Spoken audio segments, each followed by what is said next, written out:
আজি সমগ্ৰ দেশৰ বাবে আৰু অসমৰ বাবে আৰু বিশেষভাৱে ৰঙিয়াৰ বাবে অত্যন্ত এটা আনন্দৰ দিন, বিশেষকৈ ৰেল যাত্ৰীসকলৰ বাবে যে আজি সমগ্ৰ দেশত বন্দে ভাৰত স্লিপাৰ যি ট্ৰেইন, সেই ট্ৰেইনৰ আজি শুভাৰম্ভণি কৰিছে দেশৰ যশস্বী প্ৰধানমন্ত্ৰী নৰেন্দ্ৰ মোদী ডাঙৰীয়াই।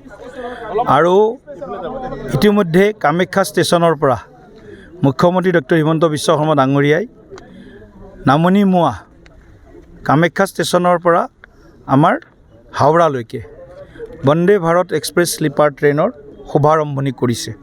আৰু কিছু সময় পিছতেই আমি ৰঙিয়াত আনুষ্ঠানিকভাৱে বন্দে ভাৰত স্লিপাৰ ট্ৰেইনৰ ইয়াত ফ্লেগ অফ কৰিম। আৰু ইয়াৰ লগতে কাইলৈ অমৃত ভাৰত ৰেল আকৌ কাইলৈ আমি দুখন আৰম্ভ কৰিম। এখন গুৱাহাটীৰ পৰা ৰোহতকলৈকে, আনখন ডিব্ৰুগড়ৰ পৰা গুমটি ষ্টেচনলৈকে, গুমটি নগৰলৈকে, অৰ্থাৎ উত্তৰ প্ৰদেশলৈকে, এখন হাৰিয়ানালৈকে, এখন দিল্লী হৈ, এখন লক্ষ্ণৌ হৈ, অযোধ্যা হৈ।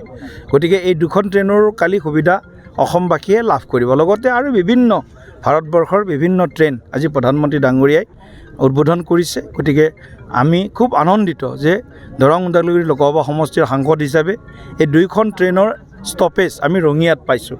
গতিকে আমাৰ উত্তৰ অসমৰ বা কামৰূপেই হওক, নলবাৰীয়ে হওক, তামোলপুৰেই হওক, ওদালগুৰিয়ে হওক, বৰপেটাই হওক, ওচৰ পাজৰৰ জিলাবিলাকৰ সকলোৱে ৰঙিয়াৰ পৰা বন্দে ভাৰত ট্ৰেইনত আৰু অমৃত ভাৰত ট্ৰেইনত উঠিব পাৰিব। ইতিমধ্যে ৰাজধানী, তিনিখন ৰাজধানী ৰখাৰ ব্যৱস্থা আছে।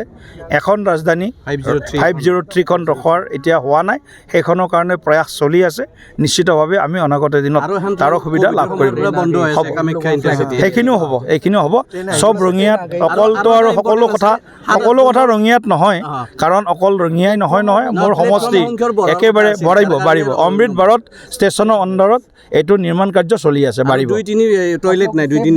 2-3 नंबर टॉयलेट नहीं, मैं अच्छे DRM को कहूँ 2-3 प्लेटफॉर्म में टॉयलेट नहीं है, वो थोड़ा बना करके जरूर कर दीजिए। और इसमें ड्रेनेज सिस्टम का भी प्रोजेक्ट भेजा है। ड्रेनेज सिस्टम, स्पोर्ट्स कॉम्प्लेक्स का भी ड्रेनेज सिस्टम के करीब 12 करोड़ का प्रोजेक्ट भेजा है, और स्पोर्ट्स कॉम्प्लेक्स का भी 11 करोड़ का प्रोजेक्ट भेजा है।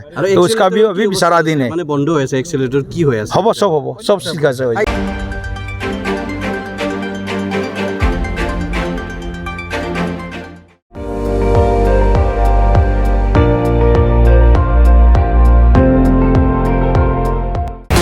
আপুনি চাই আছে ND24, সৰ্বশ্ৰেষ্ঠ নহয় সৰ্বোত্তমৰ দৌৰত।